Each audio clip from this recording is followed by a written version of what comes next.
Hello my friends and welcome to another channel. So this one I am doing the Thanksgiving book tag, I believe is what it's called. Yes. Now I saw this, it'll call 11 months ago, it'll be almost a year. Looks like it was published. I have her video up here so I can look at the questions. Published on November 15th, so she's just shy of a year when I last saw this video.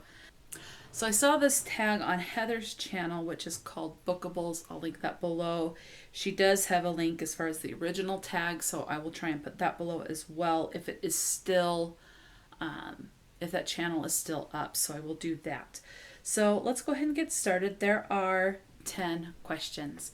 So question number 1 is for bread.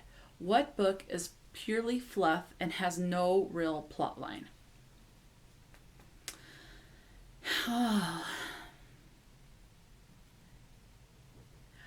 You know, for that one, I would pretty much put any short story because it just adds stuff. So, like novellas, even those scary stories, more scary stories to tell in the dark, and things just, I think just short stories in general tend to be, in my opinion, mostly just fluff. There's no real plot line because there's not, especially the shorter the story, there's just not, it's not long enough for there to be a plot development. So I think it's just purely fluff and just fun to read. It's still enjoyable, still fun. So just for sometimes, although some of them do fall a little stale, but I do think most short stories would fit under that category. Number 2, Turkey. What book made you want to fall asleep?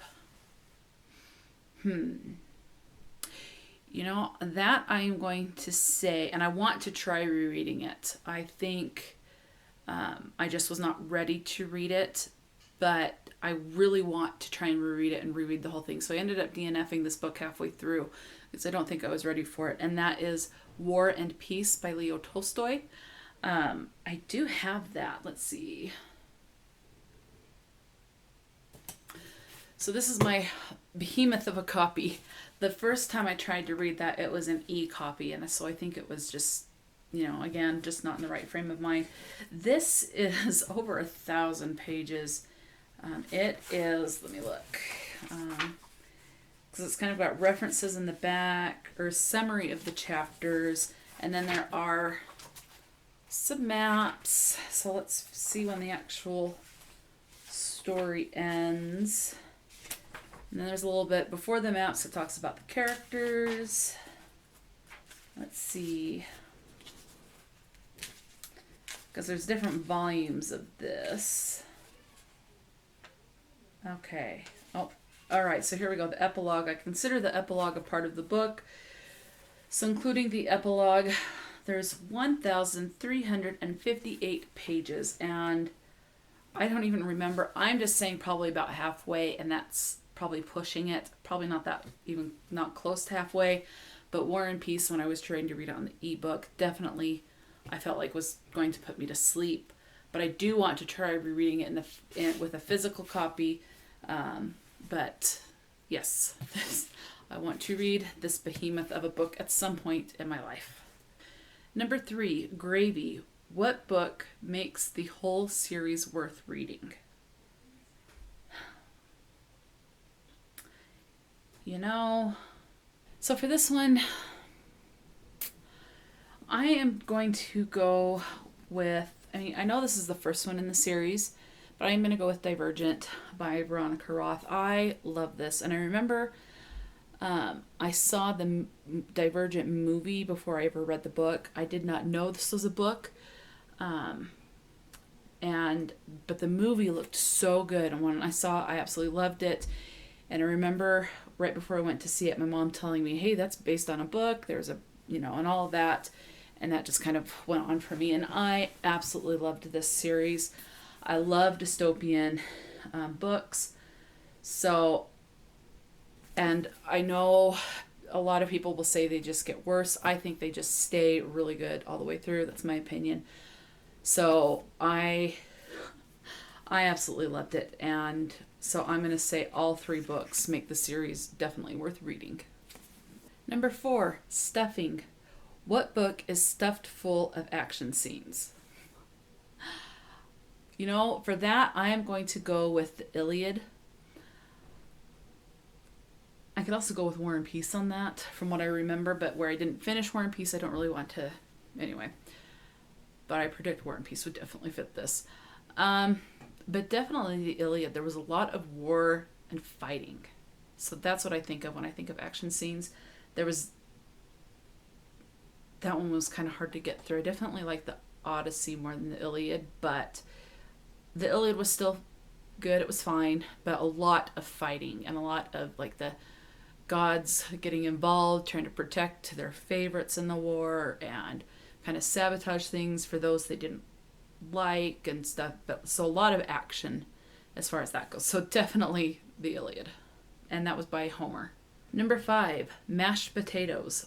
What book looked good and then wasn't? I kind of don't like this question just because it's associated with mashed potatoes. I love mashed potatoes. I love potatoes in general.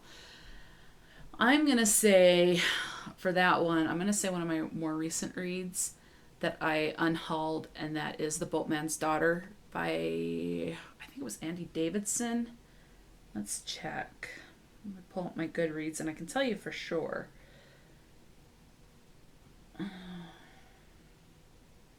Yes, Andy Davidson.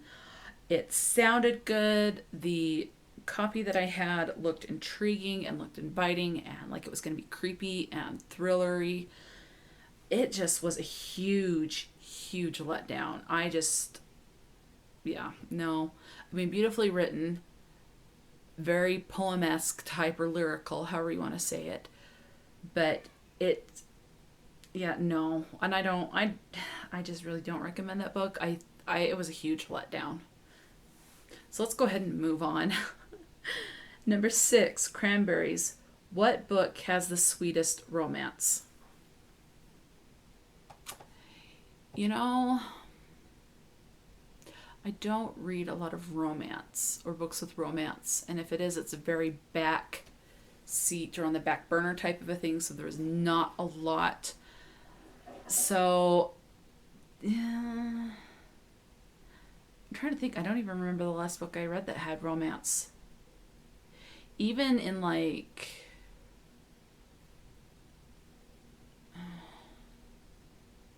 I can't think of anything, honestly.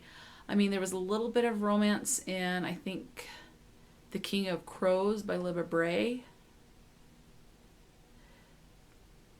But I wouldn't even say that because there just wasn't a lot. So that's a tough one because, again, I don't read a lot of books with romance. And so I can't really say. I don't have a good option on that.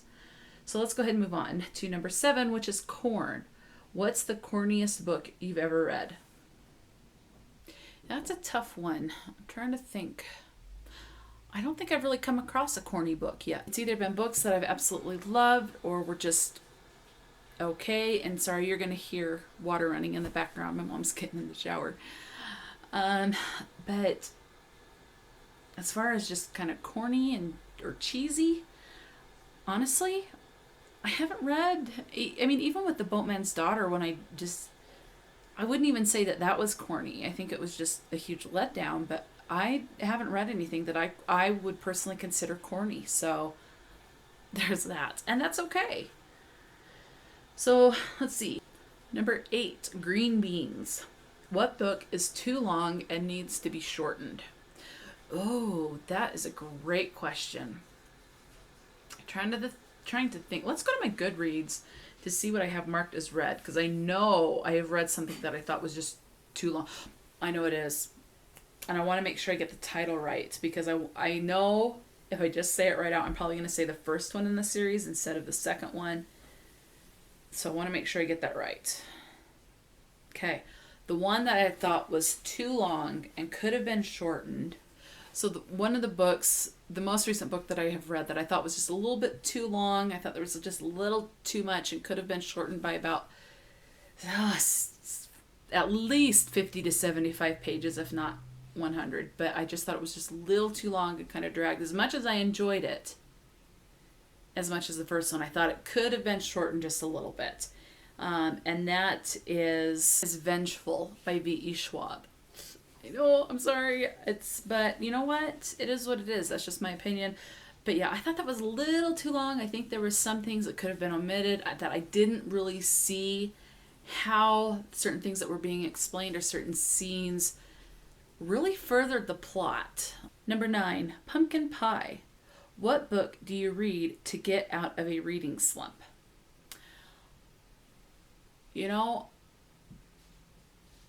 that's a little interesting because honestly, I have yet to be in a reading slump.